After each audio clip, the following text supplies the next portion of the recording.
Varicose veins కి సరైన చికిత్స కోసం సంప్రదించండి ఎవిస్ హాస్పిటల్. నమస్కారం, వెల్కమ్ టు సుమన్ టీవీ. నేను గీతాంజలి. ప్రస్తుతం మనతో పాటు లలితా పరివార్ వ్యవస్థాపకురాలు, లలిత అమ్మవారి ఉపాసకురాలు అరుణా పేరి అమ్మగారు ఉన్నారు. వారితో మాట్లాడదాం. అమ్మ నమస్కారం. నమస్తే అమ్మా. శ్రీమాత్రే నమః. శ్రీమాత్రే నమః. నాకు మీ వల్ల అలవాటు అయిపోయింది. ఇంకా శ్రీమాత్రే నమః ఎవరైనా పలకరించినా, ఏమైనా పేపర్ మీద ఏమైనా రాయాలన్నా ముందుగా నాకు అదే వస్తుంది.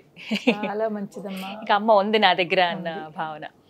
అమ్మ, కామెంట్స్ రూపంలో చాలా సందేహాలు అడుగుతూ ఉంటారు. వాళ్ళకి వచ్చిన డైరెక్ట్గా వాళ్ళు మీతో మాట్లాడలేకపోవచ్చు. సో వాళ్ళ ప్రశ్నలన్నీ నా ద్వారా మిమ్మల్ని అడగమన్నారు. అవి మీ ముందు ఉంచుతున్నాను. వితంతువులు ఎవరైతే ఉన్నారో వారు అమ్మవారిని అసలు పూజించుకోవచ్చా? అంటే ఎక్కడికన్నా వెళ్ళినప్పుడు వెంటనే బొట్టు పెట్టుకోమని ఇస్తారు, కుంకుమ, చీర, గాజులు అంటే ఇలా వాయనంగా ఇస్తూ ఉంటారు. అసలు ఆ వాయనాలు తీసుకోవచ్చా? కుంకుమ బొట్టు అసలు పెట్టుకోవచ్చా వాళ్ళు? వాళ్ళ అంటే ఇంకా వాళ్ళు చేయవలసినవి ఏమిటి, చేయకూడనివి ఏంటి? వితంతువులు అసలు ఎలా ఉండాలి? వ్రతాలు ఏమైనా వాళ్ళు చేసుకోవచ్చా? ఏమైనా నోములు నోచుకోవచ్చా అని ఇలా చాలామంది అడిగారు ఈ ప్రశ్న. దీనికి మీ సమాధానం ఏంటి? ఏం చెప్తారు? అవునమ్మా, చాలా నిజంగా ఈ సొసైటీలో ఇప్పుడు చాలామంది ఫేస్ చేస్తున్నది ఒక ప్రాబ్లం అమ్మా. నాకు ఆ మాట అంటేనే చాలా బాధ అనిపిస్తుంది. పూర్వ సువాసినులు అంటాం మనం. వాళ్ళు కూడానమ్మా నిజంగా ఒక బాధాకర విషయం ఏంటంటే వాళ్ళని ఒక వేరేగా చూస్తున్నారు ఈ రోజుల్లో కాదు, ముందు నుంచి కూడా చాలా వేరేగా ఆలోచిస్తారు, వేరేగా వాళ్ళని చూస్తూ ఉంటారు. చాలా తప్పు చేస్తున్నారమ్మా. వాళ్ళు ఆ పూర్వ స్త్రీలు ఎవరైతే ఉన్నారో వాళ్ళకి అన్ని అర్హతలు ఉన్నాయమ్మా. అన్నీ మనం ఎలా ఉన్నామో అన్నీ వాళ్ళు చేసుకోవచ్చును. వాళ్ళకి ఏమిటమ్మా పాపం, చూడండి, ప్రతి మనిషికి ముందు వెనక ఎవరో ఒకరు వెళ్తాం కదా. మనమైనా వెళ్తాము, ఎవరైనా వాళ్ళు ఎవరో ఒకరు వెళ్తాము. ఇది మన చేతిలో లేదు కదమ్మా. అది దేవుడు మనకి ఇచ్చాడు, మళ్ళీ దేవుడు తీసుకుంటున్నాడు. అందు గురించి దాని యొక్క ఆదాయానికి మిగిలిన ఉన్న వాళ్ళని ఎందుకు మనం అలాగ ట్రీట్ చేస్తున్నాము? చాలా తప్పు చేస్తున్నారు అనిపిస్తూ ఉంటుంది. మనకి వివాహం అయిన తర్వాత అమ్మా భర్త దగ్గర నుంచి వచ్చేది మనకి వివాహ సమయంలో పెట్టేది రెండు వస్తువులు మనకి. ఏమిటి? ఒకటి మంగళసూత్రము, 2 మట్టెలు. ఈ 2 భర్త మనకి పెడతారు. అలా ఆ 2 ఒకటి, ఎందుకంటే అతను లేరు కాబట్టి ఆ 2ని ఒకటి మీరు జస్ట్ ధరించకండి. మిగిలిన అన్నీ పెట్టుకోవచ్చమ్మా. కుంకం పెట్టుకోవచ్చును, పసుపు రాసుకు స్నానం చేయొచ్చును, పసుపు కుంకుమలతో మీరు పూజ చేయొచ్చును. ఓ నిజమేనమ్మా. కొంతమంది అయితే పసుపు కుంకుమ కూడా అమ్మవారికి వేయరు, కనీసం పూజలో కూడా కుంకుమ పూజ కానీ ఏం చేయరు. అంటే మాకు ఇంకా భాగ్యం లేదేమో అనే భావనలో ఉండిపోతూ ఉంటారు. లేదమ్మా, అన్నీ చేసుకోవచ్చమ్మా. పసుపు కుంకుమలకి ఈ మన దీనికి సంబంధమే లేదు అసలు.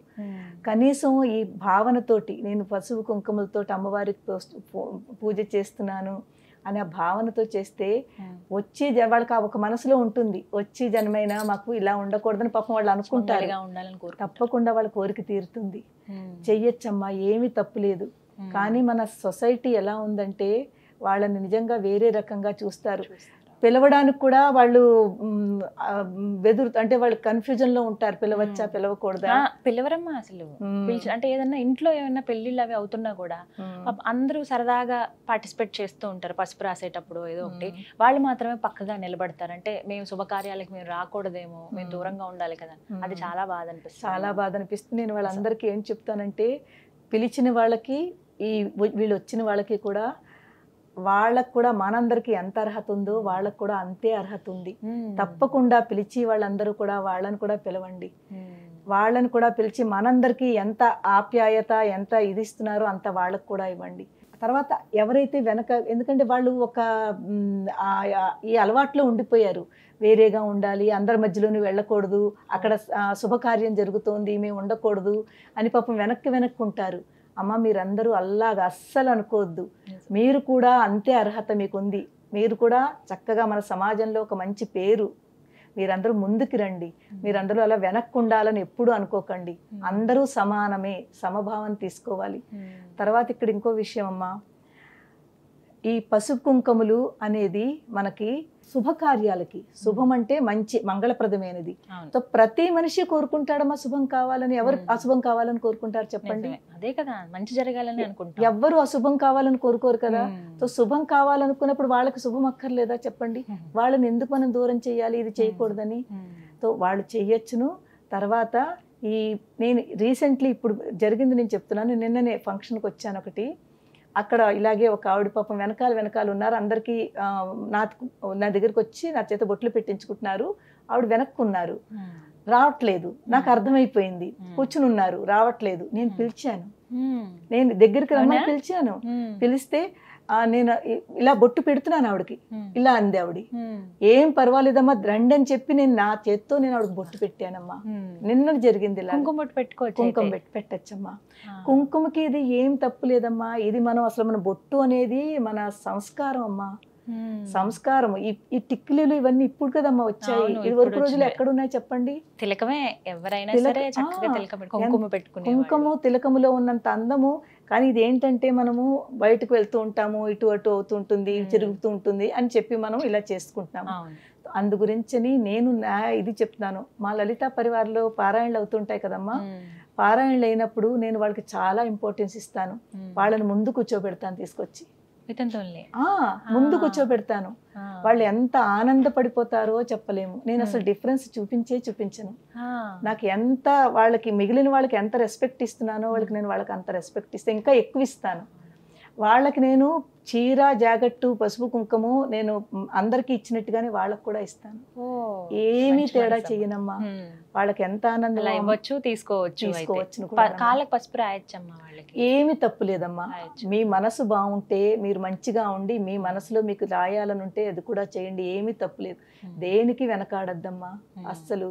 మనకి అమ్మవారిలో ధూమావతి అని ఒక ఆవిడ ఉన్నారు, మీరు విన్నారు కదా. అమ్మవారి యొక్క తెల్ల చీర ఉంటుంది, ఆభరణాలు ఉండవు, జుట్టిలా విరబూసుకొని ఉంటారు అమ్మవారు. దాని వెనకాల కూడా ఒక స్టోరీ ఉందన్నమాట. ధూమావతి అమ్మవారు అంటే ఇలాగే పూర్వపుని స్త్రీ అంటే పూర్వ సువాసిని అంటాము. దాని వెనకాల స్టోరీ ఏంటంటే, ఒకసారి అమ్మవారు ఆకలిగా ఉంది, నాకు వెంటనే ఏదైనా తెప్పించి పెట్టండి అని శివుడిని కోరుతుంది. శివుడికి ప్రతిదీ లేలమ్మా. ప్రతిదీ జరగాలంటే దాని వెనకాల ఒక ఘటన జరగాలి అంటే ఒక పర్పస్ ఉంటుంది. అది కూడా మనందరం అర్థం చేసుకుని మనం కూడా పాటించేలాంటిది అనమాట.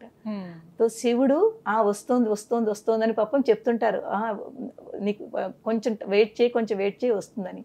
కానీ తనకి ఆ తట్టుకోలేక, ఆ ఆకలికి తట్టుకోలేక శివుణ్ణే ఆవిడ భోజనం కింద. సో అప్పుడు శివుణ్ణి తింది అంటే ఏమిటి? తన భర్తని తనలో తీసేసుకుందంటే అలాగనమాట. సో అప్పుడు తర్వాత తనకు తెలుస్తుంది అనమాట ఇలాగైందని. అప్పుడు శివుడు ఆశీర్వదిస్తాడు. ఇంకా పెద్ద స్టోరీ, ఇప్పుడు అంతవరకు వెళ్ళొద్దు, మనకి చాలా షార్ట్ కాబట్టి అంతా చెప్పుకోవద్దు. అప్పుడు శివుడు ఆశీర్వదిస్తాడు, ఈ రూపంలో కూడా నువ్వు భక్తుల్ని కనికరిస్తావు, ఈ రూపంలో నిన్ను పూజిస్తారు, పసుపు కుంకుమలతో పూజ చేస్తారు అమ్మకి. పసుపు కుంకుమలు అన్నీ పెట్టి పూజ చేస్తారు. మరి అక్కడ ఉన్నమ్మా ఇక్కడ ఉన్నమ్మాలో తేడా ఏమని చెప్పండి? నేనైతే అలా భావిస్తానమ్మా. నాకు ఎవ్వరిలోనూ అలా ఆ భేదం పెట్టుకోకూడదు. అందు గురించినమ్మా మనం అందరం కూడా వాళ్ళకి రెస్పెక్ట్ ఇవ్వాలి. వాళ్ళకి మనము అందరికి ఎలా చేస్తున్నామో అదే తప్పకుండా అలా చేయాలి. ఈవెన్ పెళ్లిళ్లలో కూడా వాళ్ళందరినీ పిలవండమ్మా. మనందరికీ మనం ఎలా ఇస్తున్నామో వాళ్ళని కూడా ముందుకు తీసుకురండి. వాళ్ళకు కూడా మీరు అన్నీ చెయ్యండి మన మిగిలిన వాళ్ళకి చేసినట్టుగా. వాళ్ళని భేదం మాత్రం చూపించద్దు అని నేను అందరినీ కూడా కోరుకుంటున్నాను, చూసిన వాళ్ళందరినీ కూడాను. చాలా చక్కగా చెప్పారు. తెలుసుకోవాలి ఇది ప్రతి ఒక్కరు కూడా. వాళ్ళ వయసు కన్నా గౌరవం ఇవ్వాలి. అవును, వాళ్ళ ఎక్స్పీరియన్స్ ఉంటుంది వాళ్ళకి. పెళ్లిళ్ళు అంటే ఎన్నో చూసుంటారు కాబట్టి అదొకటి.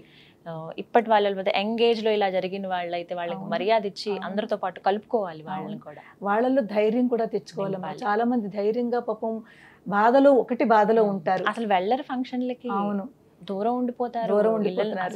వాళ్ళందరికీ నేను చెప్పేది ఏంటంటే, అమ్మ మీరు ముందు మీలో ధైర్యం తెచ్చుకోండి. మేము సమాజంలో ఒక రెస్పెక్ట్ గా ఉండాలి అని ప్రతి వాళ్ళు కోరుకుంటారు, కానీ లోపల ఉంచుకోవడం కాదు, దాన్ని బయటకు కూడా చూపించండి. మీరు అన్ని చోట్లకి ఎక్కడెక్కడ పిలుస్తున్నారో అన్ని చోట్లకి వెళ్ళండి. మిగిలిన పిలిచి వాళ్ళు కూడా అందరికి చెప్తున్నాను, వాళ్ళని పిలవండి అమ్మా. వాళ్ళ ఆశీర్వచనాలు ఎంత విశిష్టతో, అలాంటి వాళ్ళు వచ్చి ఆశీర్వదించారంటే మనకి దేవుడు ఆశీర్వచనాలతో సమానము. వాళ్ళ మంచి మనసుతో ఆశీర్వదిస్తారు, బ్లెస్సింగ్స్ ఉంటాయి. అలాగే వీళ్ళందరికీ ఏంటంటే ధైర్యం తెచ్చుకుని మీరు అన్ని చోట్లకి వెళ్ళండి. అన్నింటికి అర్హులే. నేను ఒకటే వరలో చెప్పాలంటే ప్రతి దానికి అర్హులేనమ్మా. కుంకుమ చక్కగా అమ్మవారికి మీరు పూజ చేసుకోండి, మీరు బొట్టు పెట్టుకోండి అని చెప్తాను. మీరు దేనికి వెనకాల ఆడకండి అమ్మా. నీకైతే అలా ఎవరైతే ఇలా చేస్తున్నారో వాళ్ళందరికీ మరీ చెప్తున్నాను, వాళ్ళని మాత్రం అలాగ వేరేగా చూడొద్దు. వారిని మన ఫ్యామిలీలో ఒక మన మెంబర్ గానే చూడండి. అందరితో పాటుగానే మంచి రెస్పెక్ట్ ఇవ్వండి. ఇంకా వాళ్ళని ఇంకా ధైర్యం చెప్పి ఇంకా ముందుకు తీసుకురండి. వాళ్ళకి ఇలా చేస్తే మన సమాజం బాగుపడుతుందమ్మా. చాలా చక్కగా అందరూ కూడా ఇలాంటి వాళ్ళు ఇలా చేసుకుంటుంటే వాళ్ళల్లో ఆనందం మనం ఇచ్చామనుకోండి, ఎంత ఆనందం. వాళ్ళ ఆనందం కాదు, మన ఆనందం. నిజం అదైతే కదమ్మా. నిజం. చాలా చక్కగా చెప్పారమ్మా. ధన్యవాదాలు. శ్రీమాత్రే నమః. శ్రీమాత్రే నమః.